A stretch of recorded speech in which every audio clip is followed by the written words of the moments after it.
Purnama Sida Awek nama Purnama Sida Awek nama Purnama Sida Awek nama Purnama Sida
Purnama Sida awek nama Purnama Sida awek nama Purnama Sida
Sallallahu Nabi Muhammad.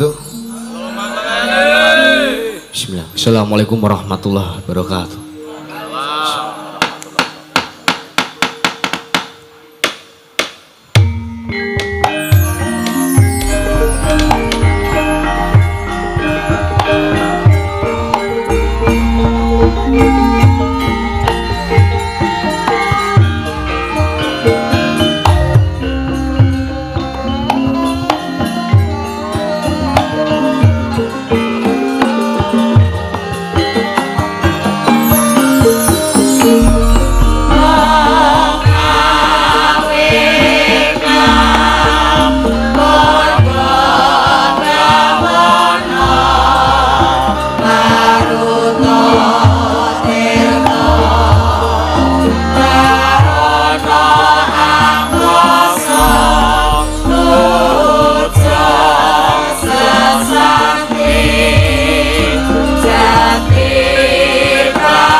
Sembah ngiring ulun kaporpore sangamur pengerat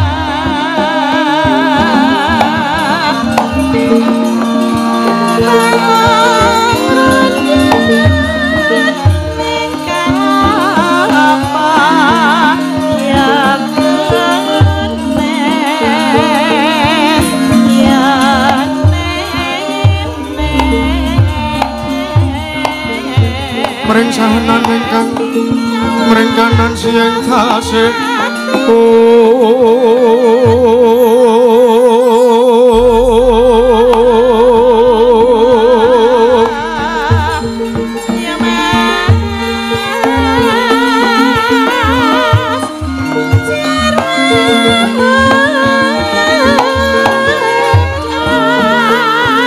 mawe boga kang saweka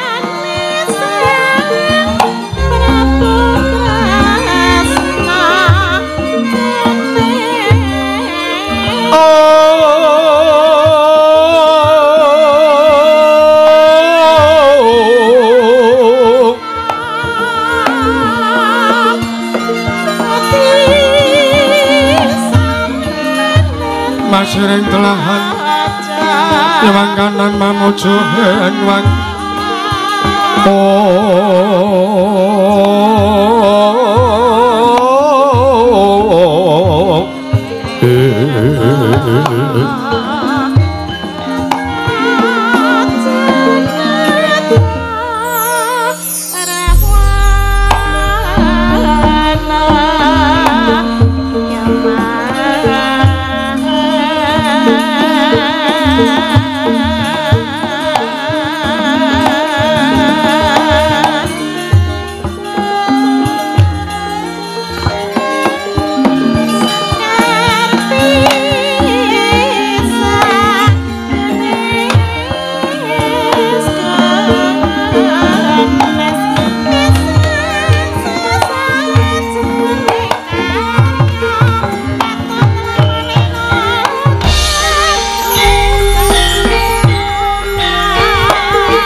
Awit namastu Purma Sidhem Om awit namastu silat Ringbang jagat karono Sirang tunu kawisani bisono Sono sinamung nanging propes tumaksih Westandun nambahing budo jinandur tutur katulu turu tulat Rorate Maradya Winur sitong upomo prameng niskoro karanto dia tumiyeng jaman Purwa Mangja tekap masane bertahun ke pralambang matumbo-tumbo Marmo panggung panggeng panggunggung Sanggur mengkotro sikebiar tematining bayang Purwa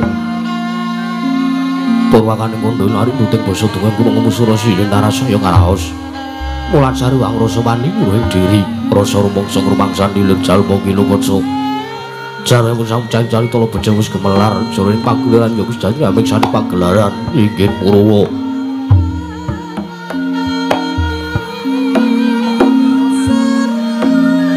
Surya Candra Darum yang karep kawis kena putra dikawon sesari ratu angin Tribawana Perwateging Duksina gilir kepanti teman dadi pitanganing dina Sasi warsi windu kang sarta abad Tetunggulan pangkartu mangkarko isine rambut kaya jamating krembyah dadi padhe kutu alang atogo Durana nombyang grondo dadi pranan tanpa wicalan padang trawan sinari Sang Hyang Retnawi ingkang ngarsa merbawani jagat mungguing jagat wetan punggung-punggung mungguing kalukan mugarabang merangangah lamun kaek sayah dilat-dilato bumi saya tangu sebelum Sang Hyang arupa kantosa blaganan girahat bangis mejenar kaperbawan sinari Sang Hyang Basanta bareng tu katon ijo ruyo-ruyo panggung gunung ingkang biru moyo-moyo pucing gunung itu melan gedanu kasil ing Prabancana lenggat lenggut nganti kaya gunung Mangkuca Mega tantawis tangu suleng kawula dase dina warsa apa buka garap Tegal Sawahi Anglu silur tanpa pedoti sampai sesedenan mikul karun guni anggiring rojo kayani sawono pirembakan somor wangi sang jangar ko sedang saya inggil wis katon melus lan jagat dunung keblapa padol kidule tanggulon sinaring jagat kang sabuya dara betijur bekukuwung paredatan wonten ing amadane kekunging Praja Negari Ngastina.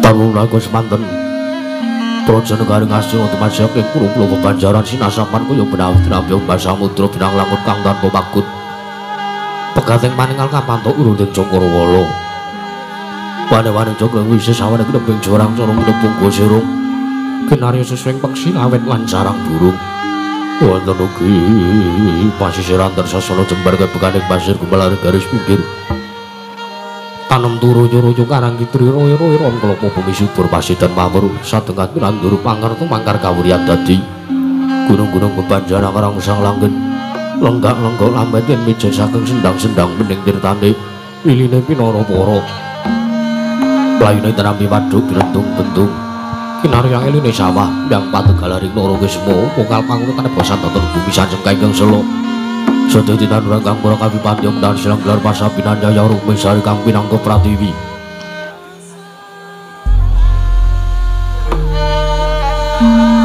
pategal kepuluh jenggang angker buyi godhongan yambit woing ati koyo manglumang non bedane polo kependem polo kesimpar polo kemantung sadutan kujiwa cinawi dukulan kemawek sarasaning diri ingkon-ingkon aja kaya dewen sansayang rembug lampun siang ngaglaring bangunan lamun manci sarep sori samya mulih marang kandhangi dewi-dewi datan ana jaraning kandhang Winanjing Palang lampun tebih saking tindak Durjana Cuti samya sayek saya kokap yang karo mring nusa bangsa tuwin negari Ngastina ya negari Gajahaya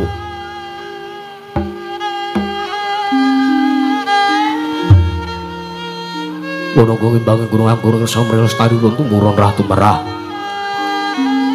sadu dadi guru-guru kaning lingkungan langkung-langkung lamun to pinaliti sampun-sampun ing sesanggeman sampun tebel saking tindasan saya sinansaya foto winodananing mumaji amatan daya dilayan sewiji-wiji mapan sejati ning jajiban kang pinuji temah mawujud manunggaling cipta rasa karo sambabar karya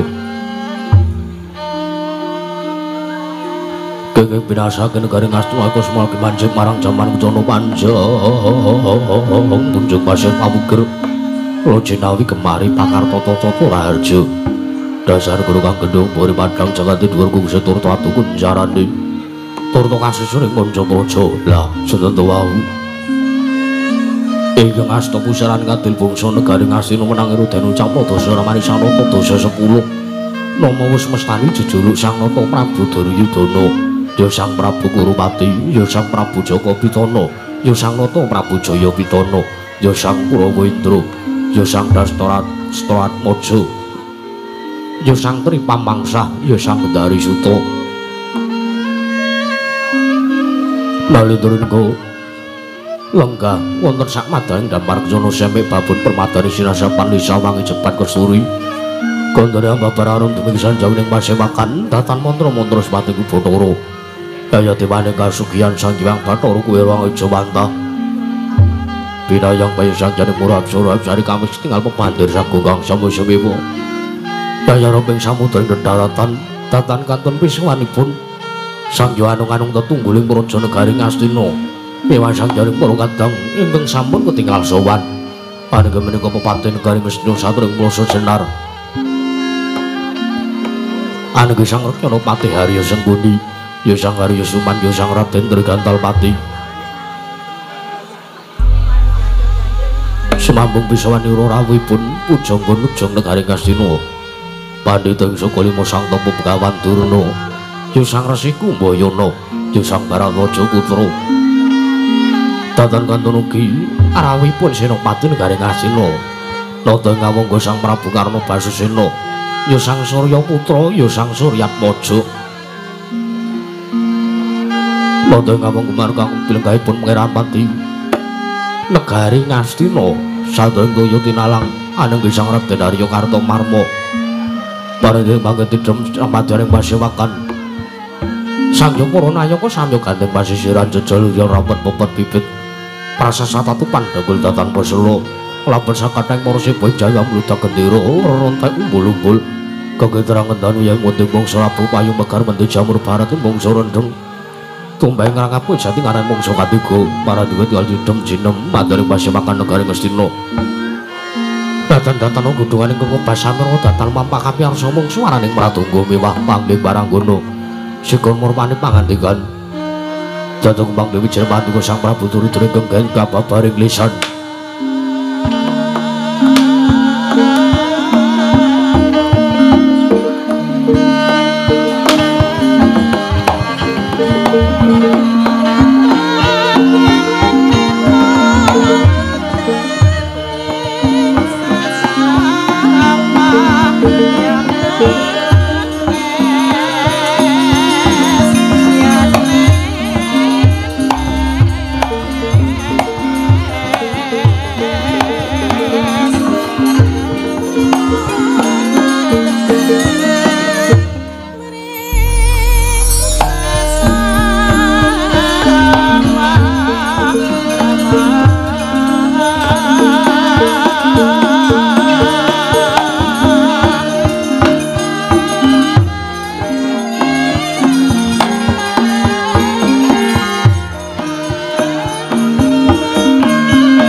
tanpa suring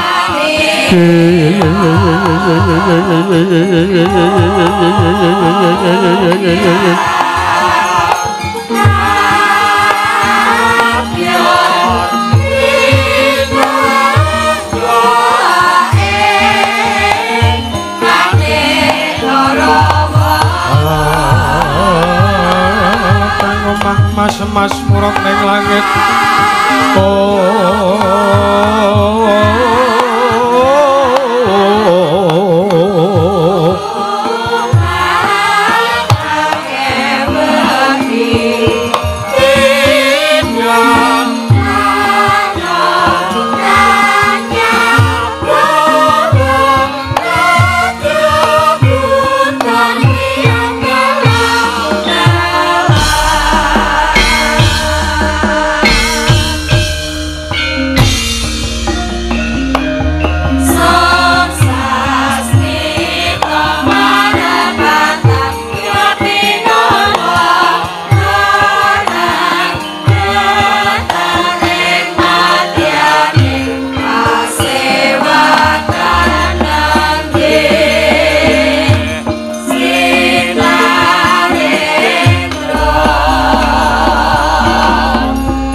Sritenon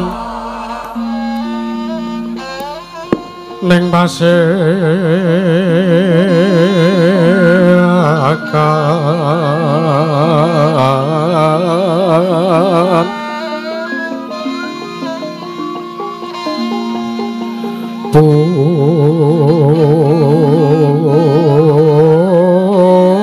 busana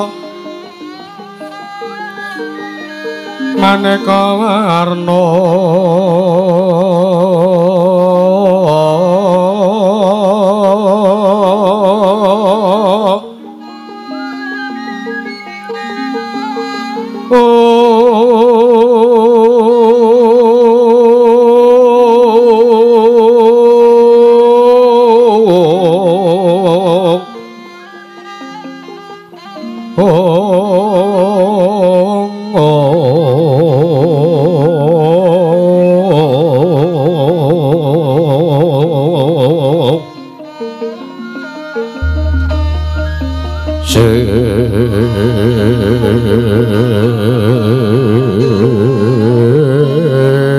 Pak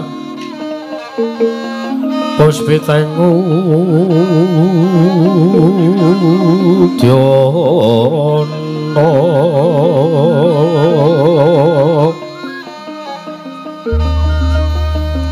Myang Pancrah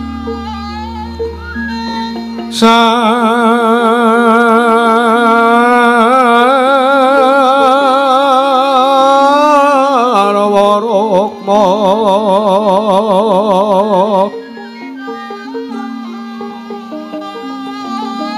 Rengging manik nara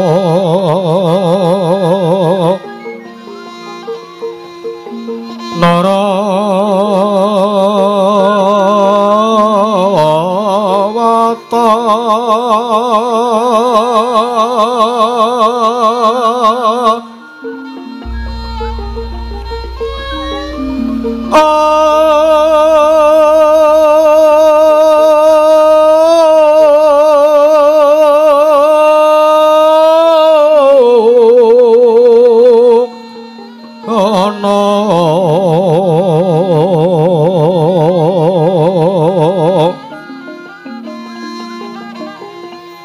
Obro Prabanyo kang sumirat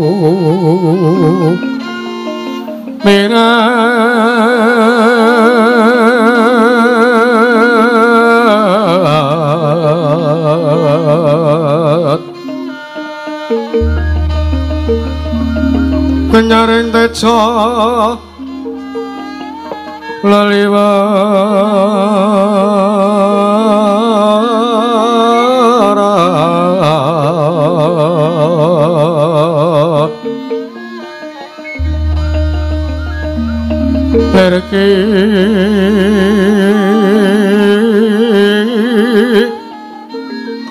laji siring adet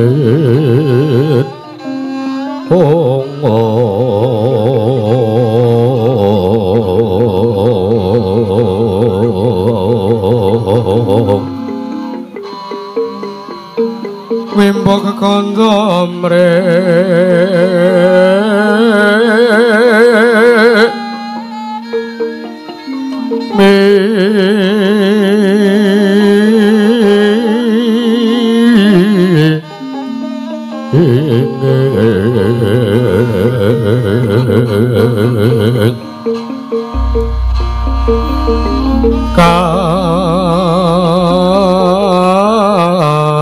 tiupeng maruto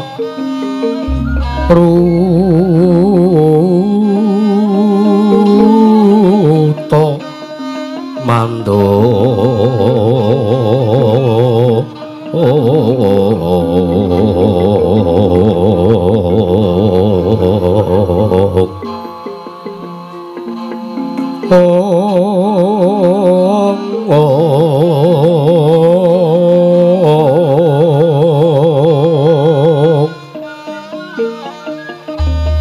saparan mangambet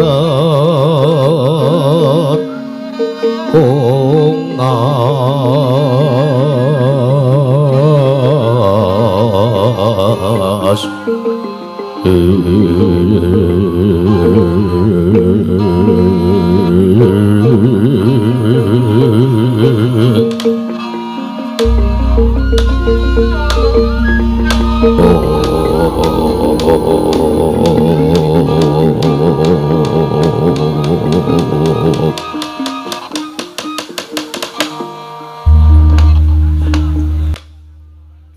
diwangsung pono mangadili duwi. Ono sasmintaning senjakan wasisaning Bathara. Paman Mati Arya Sengguni.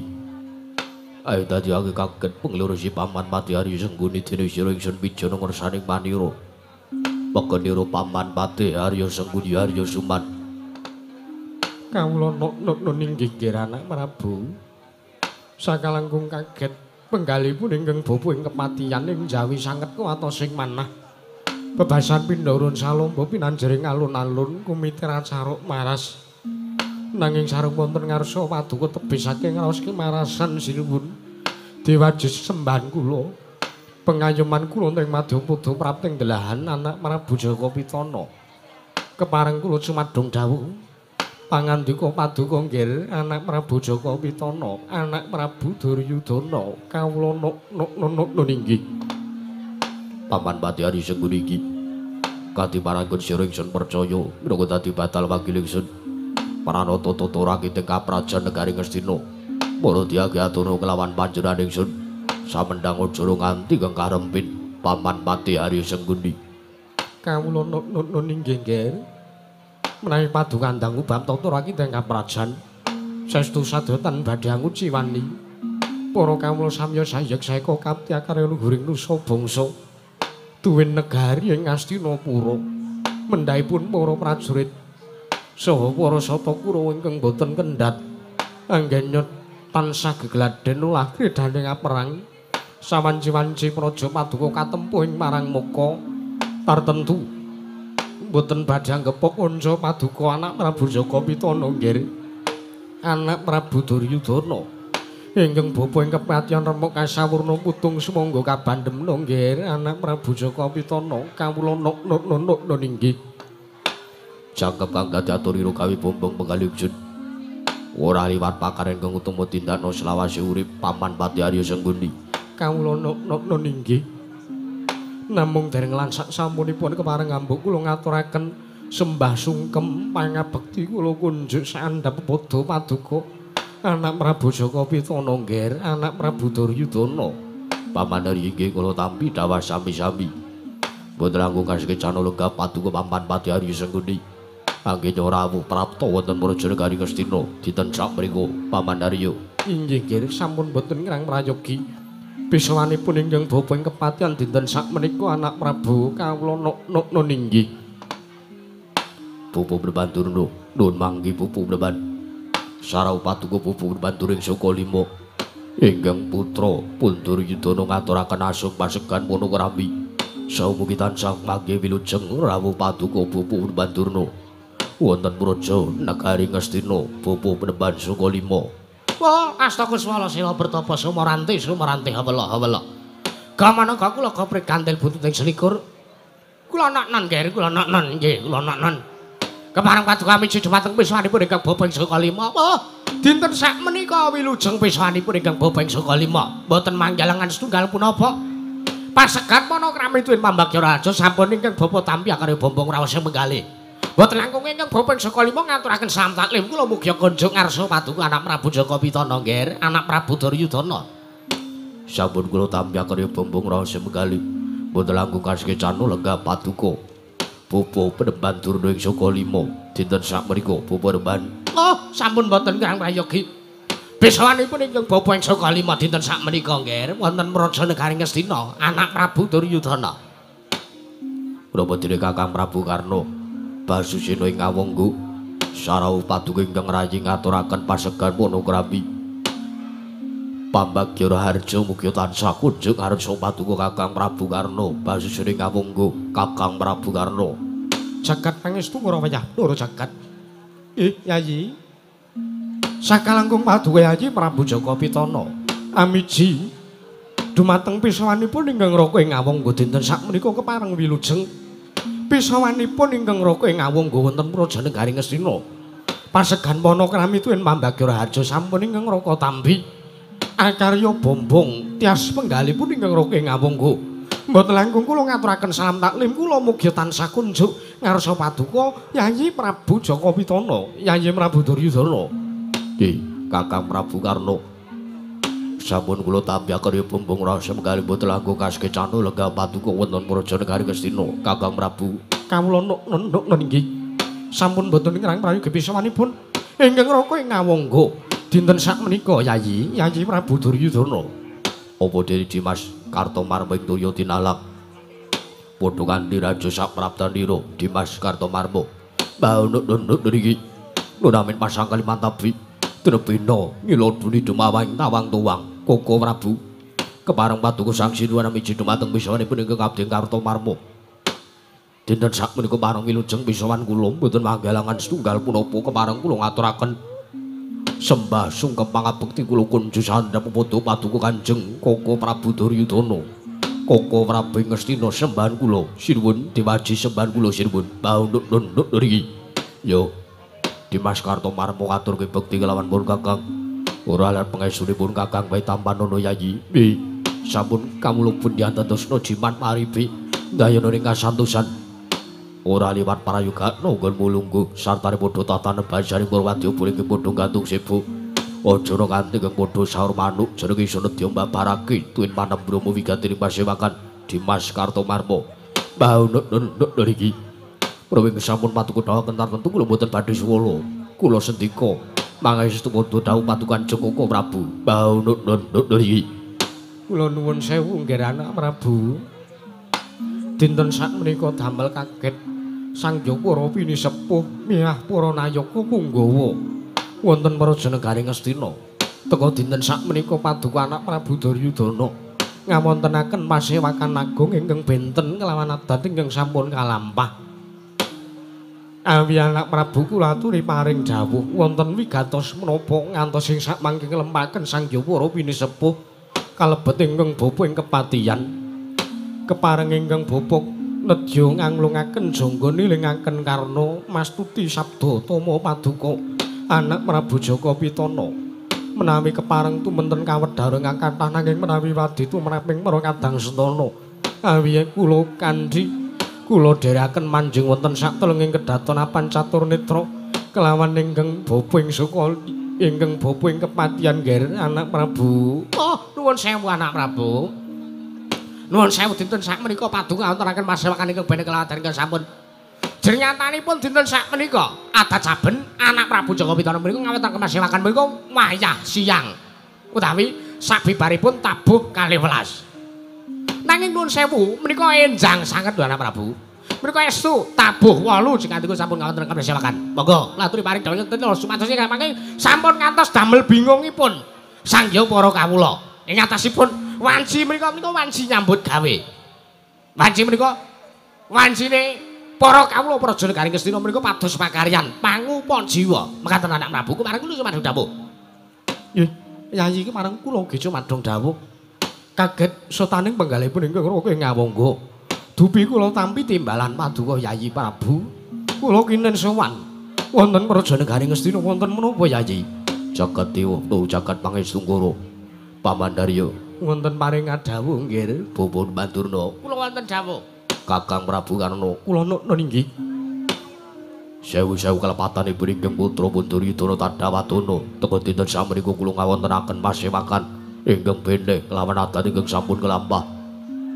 Pamandarya ingkang badhe kula aturaken ingkang badhe kula rembang samadyaning pasewakan menika saestu kula namung kepingin damel srana supados kula saged nyumurupi kadang kula para Pandhawa enggalo sirna ngatang-atang dados bathang sukmane dicemplungake ning neraka jahanam sampun marambah makaping-kaping mboten namung kaping setunggal kalih Prawadini 3 para Kurawa sampun damel karti sampeka kagem nyerenaken para Pandhawa wonten dinten sakmenika dugi wekdal sapriki Gagar wigatatan antuk harya kula menika bingung merga ingkang kula antu-antu kula iso ngerteni ndase kadang kula para Pandhawa 5 gumlundhung teng arepe Prabu Duryudana menika kula ngarawuhaken para pujangga pinisepuh Praja Negari Ngastina kula mung badhe nyuwun iku partikel kados pundi sarana anggen kula badhe mejahi para Pandhawa Pamandarya Bapa Mandura menapa diri Kakang Prabu Karna basusane ngawungga lan sedaya kemawon ingkang rawuh wonten mriki. anjreng kang puspita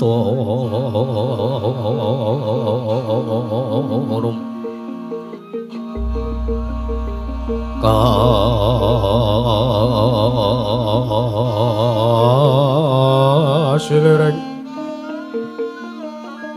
samirana mri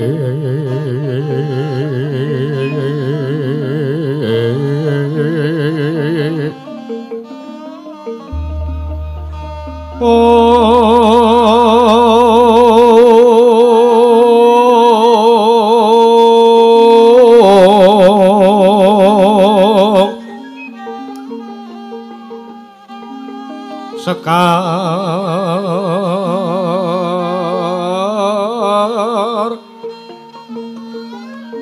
kadhok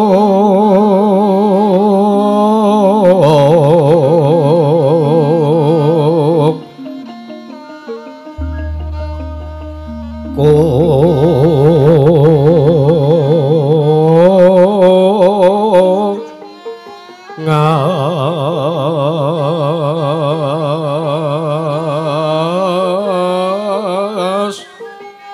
kandhanya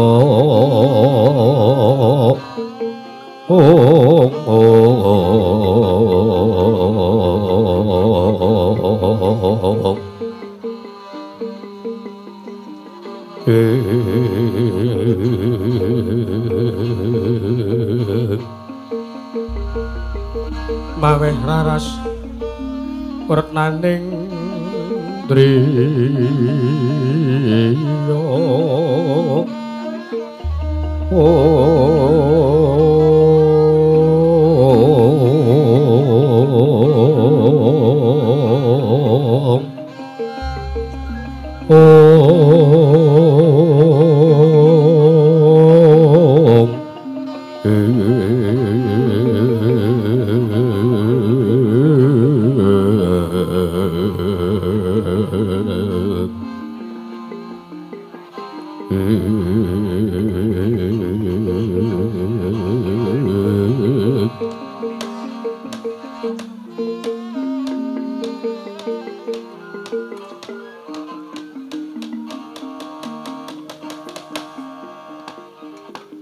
nyawa-nyawa jimat sesembahan kula nggih anak Prabu kula nyuwun mangapunten kaget penggalih kula sareng paduka anak Prabu Jaka Pitana paring dawuh bilih dinten sakmenika jengandika kepengin damel surana kareti sampeka kagem mejahi dhumateng pun para Pandhawa kula nuwun sewu lunggir Kurawa menika kirangipun menapa to cobi kula tak nyuwun mriksa anggenipun damel karti sampeka kepengin mejahi dhumateng pun para Pandhawa menika menawi dipun netang sampun ping pinten kemawon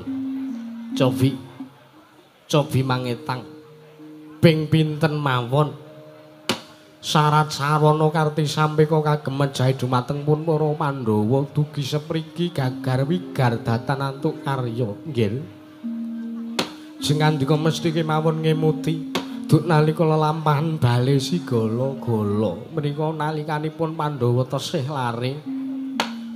tesih lare kemawon digdayane ora jamak-jamak ning atase Pandhawa mapan wonten saklebeting bale sigala-gala tumuli bale sigala-gala dipun besmi dipun nobong dening para sata Kurawa wekasaning sakmangke kula manggihaken rongkongan menungsa cacahipun 6 jebul tinemunipun rongkongan menungsa kala wau menika sanes kok para Pandhawa nanging kula piyambak ugi boten mangertosi menika sejatosipun rongkonganipun sinten ingkang kaping kalih nalikanipun jengandika anak Prabu Jaka Pitana kepingin ngloropaken pun Bratasena supados babat wana marta nalika semanten dipun dawuhi dening ingkang Rama inggih menika pun sinuwun Prabu Dastarastra nalika semanten dipun dawuhi supados babat wana marta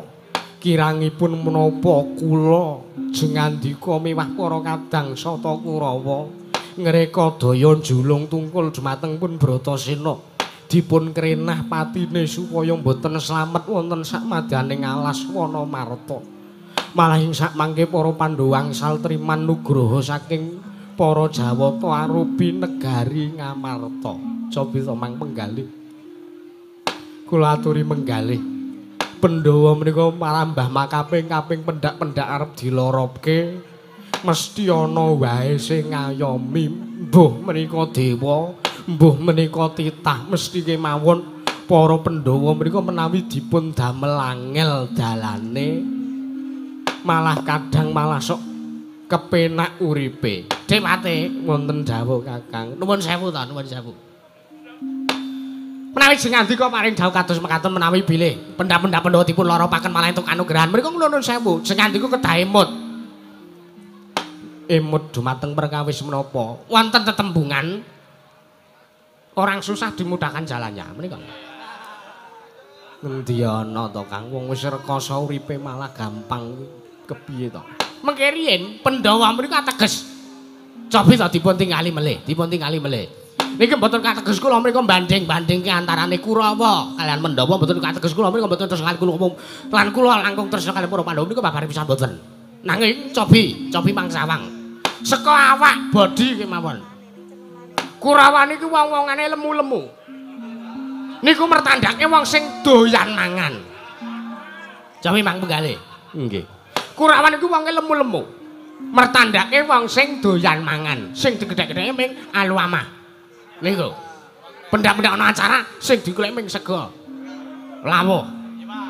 Kula nuwun sewu, nek kula ngarani Kurawa niku tim Sukaneda niku nggih mboten kleru. Teges Kurawa awake lemu-lemu niku kokean mangan. Wong nek kokean mangan kuwi kurang prihatine. Ngaten Kakang. Nggih. Lajeng para Pandhawa menika awake cungkring-cungkring. Pandhawa menika awake ceking-ceking. Pandhawa menika awake gering-gering, awake kuru-kuru, mboten enten sing lemu. Werkudara awake gedene semana nika mboten lemu ning nika otot. Merga Werkudara sering protein. Niku napa? Kok sik ora wae. Pandhawa niku awake kuru-kuru, merga Pandhawa niku doyan le prihatin. Ora kok doyan mangan ning doyan prihatin. Merga Pandhawa menika kerep nglakoni poso. Pandhawa menika kerep nglakoni siam. Duka menika siam Ramadan utawi Senin Kamis kula piyambak mboten mangertosi.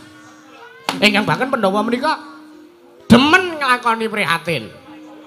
Ora kok demenan ki ora. Ngawur senengane ora. Menika nek dipun tonton. Nek dipun tingali kanthi kasat netra perbandinganipun antawisipun Kurawa lan Pandhawa menika kados mekaten menika. Mila nuwun sewu, Kurawa niku nek arep ngrenah patine Pandhawa niku kedah ginake akal. Ampun mung ginake akal. Samane niku lho, kedah dipetung langkung rumiyin. Pandhawa niku iso kados ngaten merga nika sing dekengi nika gaib. Gaib dekengan pusat.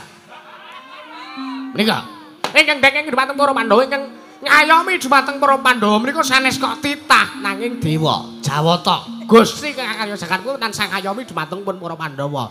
Lah nek Kurawa arep krenah patine Pandhawa ya kudu nggunakake srana sing sak babak sak traju kalian seranganipun para Pandhawa kelampah priatos. Mekaten. Ha nggih. Mekaten anak Prabu, mekaten. Nanging sanes mriku ingkang kula antu-antu pangandika Paduka Bambandurna. Lajeng menapa? Wonten mriki menika kula kepingin mangertosi karingkianipun para Pandhawa. Oh, gampang, gampil.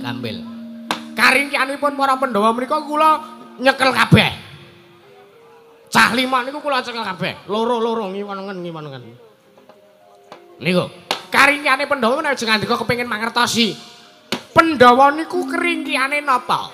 Saking Puntadewa. Dun nalikanipun pendadaran drog. Pendadaran siswa kalima. Pandhawa menika sajake arep kalah, ning tembe mburine menang. Lah Pandhawa menang niku mung merga wong siji, nggih menika pun Bratasena. Lah Kurawa menang niku merga wong akeh. Kurawa niku 100 maju bareng. Cobi to. Niku rak mboten adil. Nggih. Nuwun sewu, keringkianipun Puntadewa menika ratu sing gedhiye putih. Teges ratu gedhiye putih menika ikhlas nira gaul lahiran batin. nampa dumateng sedaya lelampahan gesangipun. Puntadewa menika waton kagem sarana kabagyaning tiyang sanes. Nyawa men diwenehke. Waton damel bagyaning tiyang sanes. Aja kok nyawa bojowe dinehke. Mekaten nggih, merga kula wis tau njaluk. Ajeng dinehke ning pun merga kula wis kebacut tresna kalih jaran. Malah mirang-mirangke awake dhewe lho. Ngene kok. Rampun mboten napa-napa, mboten napa-napa. Kringkiyane Puntadewa niku, estu Puntadewa mriku pancen leres. Pancen Puntadewa mriku ratu sing gedhe putih. Ratu ingkang tetekan ati suci paling budi rahayu. Ternyatipun ikhlas nampa sedaya kabeh lampanipun punika dipun tampi srana ikhlas lahir lan batin. Denipun Puntadewa. Nggih. Mila nek ajeng renapatine Puntadewa dipateni pecek modar. Jabut stop kontakipun mati Puntadewa niku. Mekaten nggih. Lajeng karingyanipun kadang kula pun Werkudara. Karingyanipun Werkudara sabar. Sabar. Iki mau ana barang liwat. Sampeyan kok ya ngerti-ngertine. Mbok pendhita lantip dewate. Nggih. Ngerti kula lanten barang liwat. Nggih. Putih-putih. Nggih. Napa niku? Upa.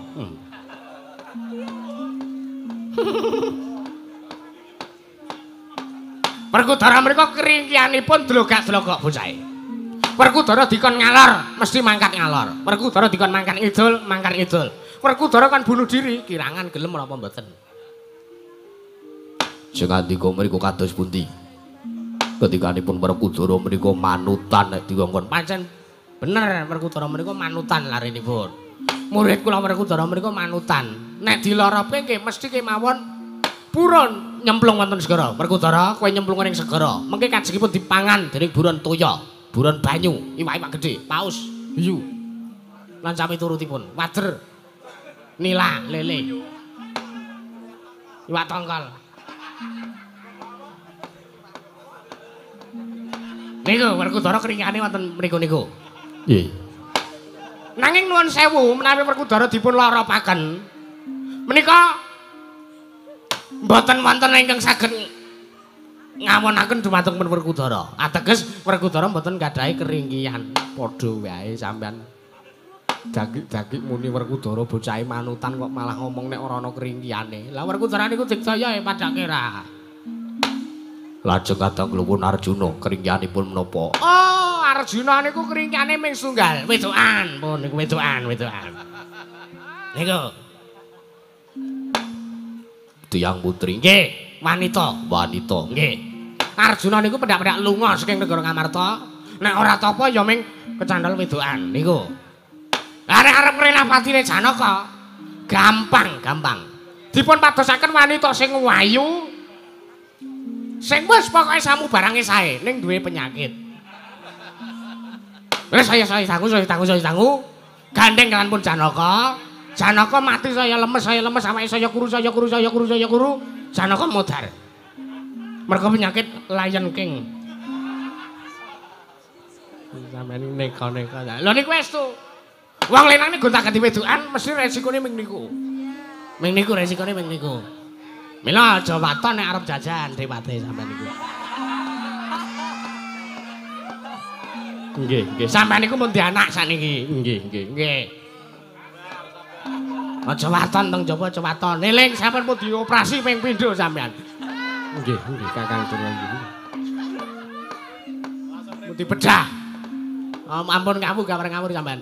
Tuminta sing saterpe mawon Dipate. Mengkaten nggih. Nika. Nawi sing nganti kok badhe kriyan dumateng pun patinipun para Pandhawa menika estunipun gampil sanget nggih. Nanging ingkang kula aturaken kala wau menawi badhe mejahi dumateng para Pandhawa menika kedang ginaken akal ampun ngantos ginaken akal anak Prabu Duryudana. Sikra-sikra yen Permana Gansa sikra nglaken tawang sesangga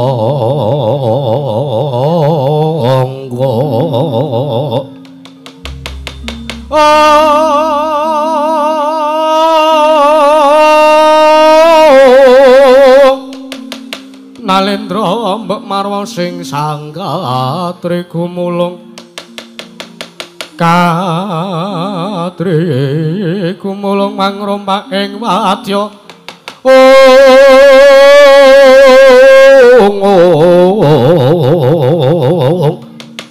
Warta krare kagiri kiri Ronanggono magaya gelarira wang-wang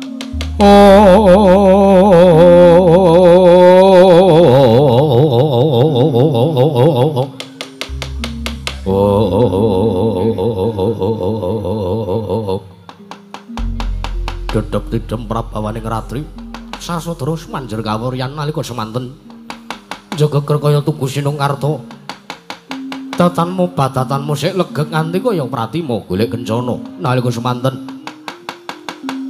dadi kanyut pinangka wardi kanyut minangka warju warju jare wong anginang warju jare wong akeca kasaru dasaring pertolo yang aso tangaping purka maseban bono amuk apa to kang dadi darunane ana macan kang bedal saking Keranggeng Dede kaceng kang mandhap saking Wantilan Dede kejawi amung pisawanipun satru ing Jodipati ing tunggul pawenang aliki Sang Raden Ayu Werkudara miyang sanjaring para kawula ingkang sami seba jeluk akarya cingak kang sami ulat kula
sinong wati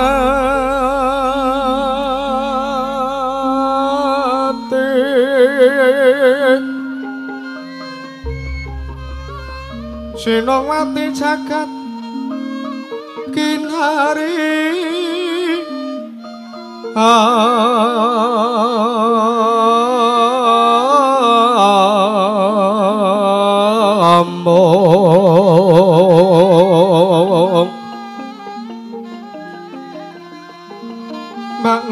Mbak ombak ing samudra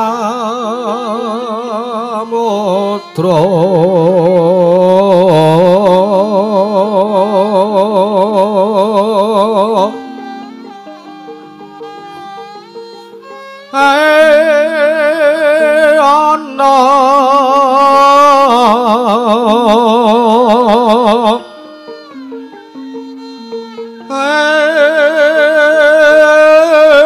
ana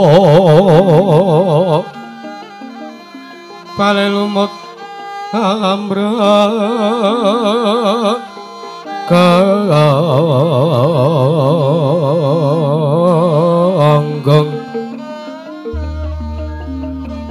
awita denceng-dencengan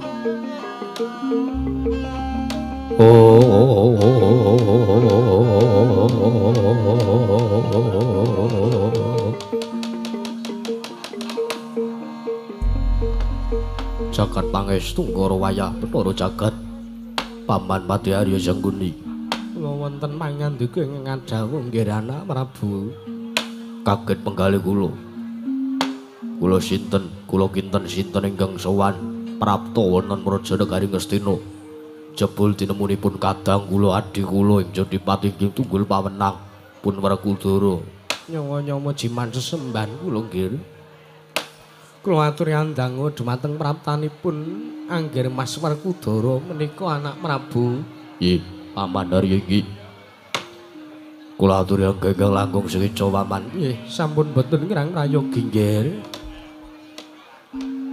niken teka niken sing endi niku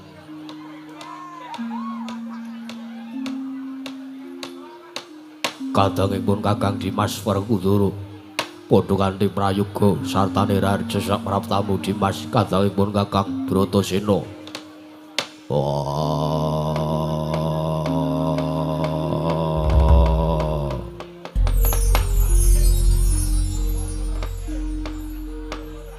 Duryudana kakangku slamet tekaku kowe miji sowanku ning Rajanegara Ngastina ora ana alangan suwiji apa slamet tekaku aku ngaturke basaku katurut tampanen ngersani Duryudana kakangku ya kadangipun Kakang Dimas Werkudara Syadi atur basa atur bekti kelawan pun Kakang ora pangestunipun Kakang Tampanono Yayi tak gegem dadake jimat ora liwat parigan nanggon niri Syadi lungguh ning Rajanegara Ngastina ya Duryudana kakangku kaya wis ora kurang kepenak sowanku ning Rajanegara Ngastina iki Duryudana kakangku Angger Werkudara ngaturaken kasugengan rawuhipun Angger Werkudara ngaturaken pambagya raharja nggih Raden Werkudara senggone bapakku slamet tekaku ora ana langan swiji apa-apa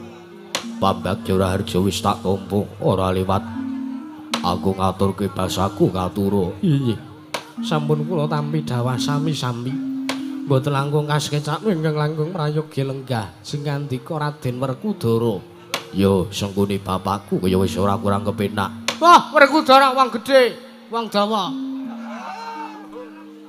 wah gedhe dhuwur wong gedhe wong dhuwur wong jlonen anakku Cak Bagus Werkudara Bratasena padha kanthi slamet tekamu ya nggih Werkudara durna bapakku rono langan swiji apa sowanku aku ngaturke basaku katurut Tampanono Werkudara tak tampa pangestuku Tampanono ya Werkudara yo tak gegem dadekake jimat wis suwe kowe ra rene ning ndi wis suwe kowe ra prapta ana ing praja utawa ora sowan ning pertapan Sukalima bapakmu kangen aku kangen Kowe arep njaluk ilmu karo aku, kowe arep njaluk ilmu apa tak paringi? Tak paringi Werkudara.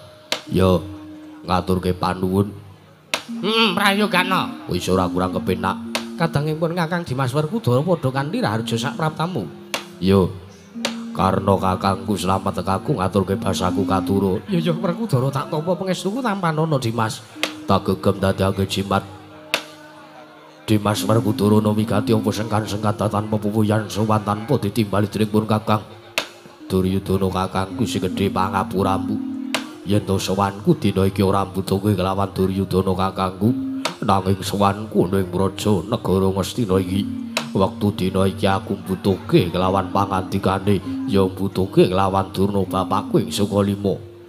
Mula kang saka kuwi, wektu dina iki aku ora arep matur apa-apa ngersane Duryudana kakangku. Aku mung kepengin omongan kelawan Durna bapakku.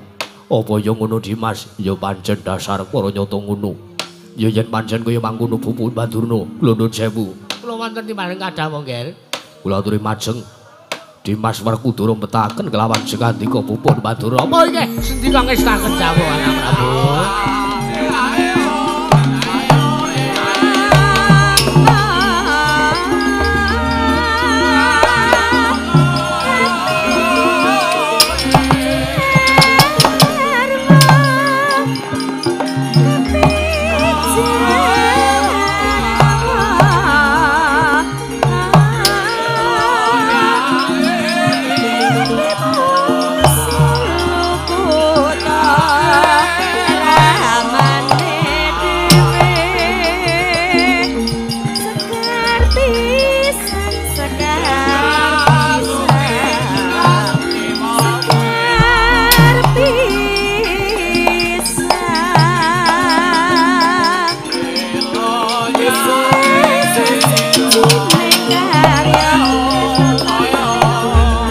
Pandhita kang kinarya wangsit pindha kumbang. Pindha kumbang angat saping tawang susah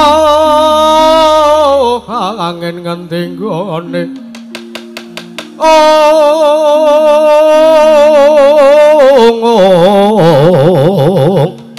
Yang kalian kangkung beksi miber.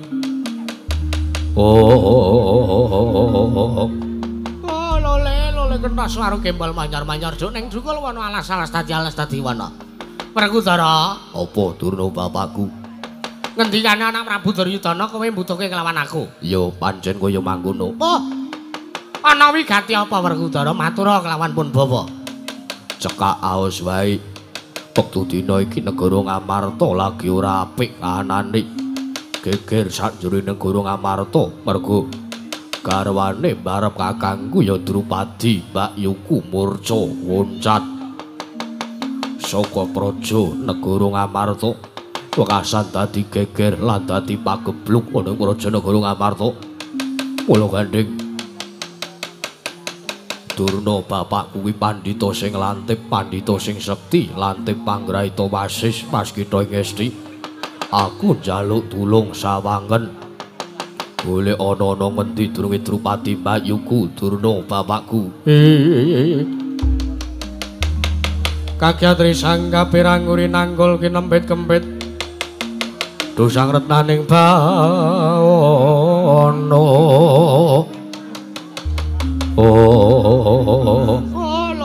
Lole gandang blekuduk manyar-manyar. Ya Werkudara kaget aku, kaget. Aku kaget bareng nampa aturmu Werkudara lamun Mbak Yumu Drupadi lunga. Yen to aku mbok keparengake aku telung kedheping paningal wae. Aku tak nglakoni tapa Mbak Yumu Drupadi ning endi? Nggone lunga lan syaratte apa supaya bisa ketemu. Mangkono. Iya. Wis, ngono wae aku tak meningke cipta. Aku tak tapa tulung kedheping meninggal wae Werkudara. Tansah marpamoring sukma. Sukma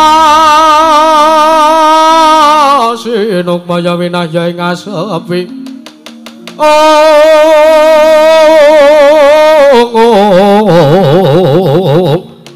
Pambukaning warana tarlen.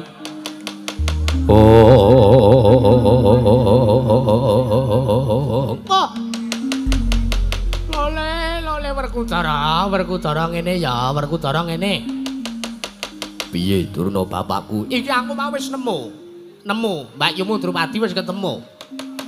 Ana ngendi mapane Mbak Yumu Drupadi? Mbah, aku dhewe ra weruh. Lah, jarine wis ketemu ana ngendi durunge Mbak Yumu Drupadi? Ngene lho Werkudara, tak sawang nganggo peningal batin. Mbak Yumu Drupadi kaya dene ditutupi pedhot peteng. Dadi bapakmu ora iso ngerti apa-apa. Ana ngendi Mbak Yumu Drupadi, lagi karo sapa, lagi ngapa. Pun bapak ora iso ngerteni. Nanging wis genah papane Mbak Yumu Drupadi ana ngendi wis genah ketemu. Wis ketemu Werkudara, wis ketemu. Banjur syarate opo kanggo nemokke satane supayane Mbak Yumu Drupadi bali ning Prajanegara Ngamarta. Iki mau ngene. Miturut wangsiting para dewa sing tak tampa, iki mau ngene. Dewa ngendikake karo aku. Ya karo pun Bobo, karo bapakmu. Lamun Mbak Yumu Drupadi iso bali ning Praja Ngamarta, katon ditumbali dening sawijining menungsa. Wah, Mbak Yumu kudu ditumbali sawijining menungsa ben iso bali ning Prajanegara Ngamarta. Pancen nyata, pancen ngono. Pancen bener ngono Werkudara. Banjur sapa wong sapa sing kudu tak pateni? Apa wong kuwi mau ratu, apa wong kuwi mau satriya, apa wong kuwi mau pendhita? Kage paringa dawuh kelawan aku. Dudu kok ratu, dudu kok satriya, dudu kok pendhita. Nanging wong iki mau ora ana pengaruhe apa-apa tumrap Prajanegara Ngamarta. Ateges wong iki mau mung bakal nyrimpeti kelawan lakune para Pandhawa nggone laku dharma ning bumi Naswajawa ya ing alam donya iki. Wah, sapa Durna bapakku? Werkudara nek aku omong apa kowe ora kaget? Ora. Nek aku omong sing saknyatane umpama kowe takon mateni wong iki mau, apa kowe bakal selak? Ora. Aku ora bakal selak. Mergo watake Werkudara dudu kaya ngono, watake Werkudara ngono watak satriya. Ora bakal selak yen to wis duweni ujar utawa duweni janji. Bagus. Kuwi wis dadi aturmu lho Werkudara, wis dadi aturmu. Yo. Para paringa dawuh sapa sing kudu tak pateni? Ora liya ya mung Panakawan. Panakawan. Heeh.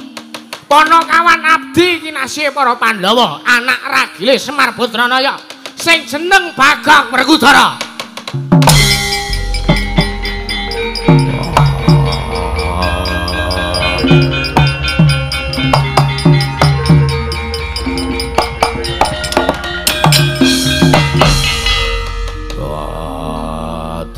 Bapakku. Piye Werkudara piye? Apa kudu Bagong sing dadi tumbal? Aku mau ora wis omong ta, aku mau ora wis omong. Nek kowe tak kandhani apa kowe ora kaget? Kowe muni ora? Nek kowe takon mateni wong iki apa kowe bakal selak? Kowe muni ora bakal selak. Ayo saiki Bagong kudu dipateni. Iso ora iso Bagong kudu dipateni. Nanging Bagong iki gedhe labane tumrap Werkudara. Aku ora sagu, aku wegah. Aku ora iso nek kon mateni Bagong. Werkudara ya wis sakarepmu, Aku mung menehi pilihan karo kowe. Siji, Mbak Yumu Drupadi ora bali ning negara Ngamarta. Negara Ngamarta geger mergo koncatan Mbak Yumu Drupadi wekasan barep kakangmu ya Puntadewa.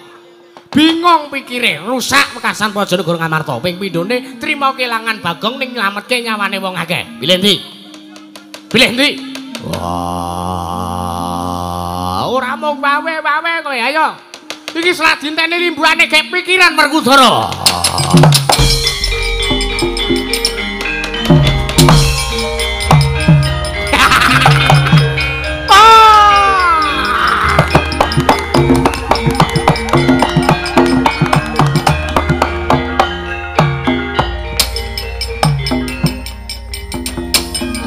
Alon sabar.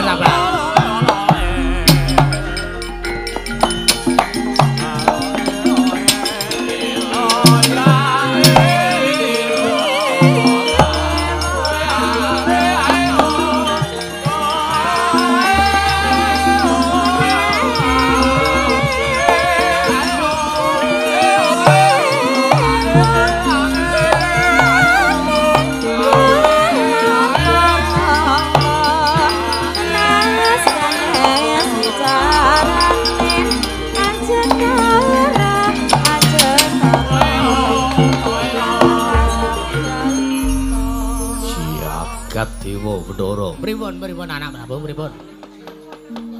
Boten kanthi kanyono-nyono jebul kala wau sing atiku namung samudana. Jelas. Durna ki kapan to le ora ngapusi? Durna kapan le ora mblithukke wong? Tak takon Durna kapan le ora ngicuk-icuki wong? Durna kapan le gawe ora wong le ora gawe wong sengsara? Ya sabar wae kok ora senengane kok ya ora. Alon-alon wae ora. Mau jane njaluk banter, ya wis banter wae ora apa-apa banter. Nek banter gelis metu ora apa-apa. Ora apa-apa. Sing diarep-arep ki rak ya kuwi to Kang. Akeh. Banter gelis metu. Suwe angel. Mboten napa-napa pun Dibanterke mawon, banterke mawon Dipati. nggih. Jagat Dewa Bathara, Paman Harya Wonten dawuh.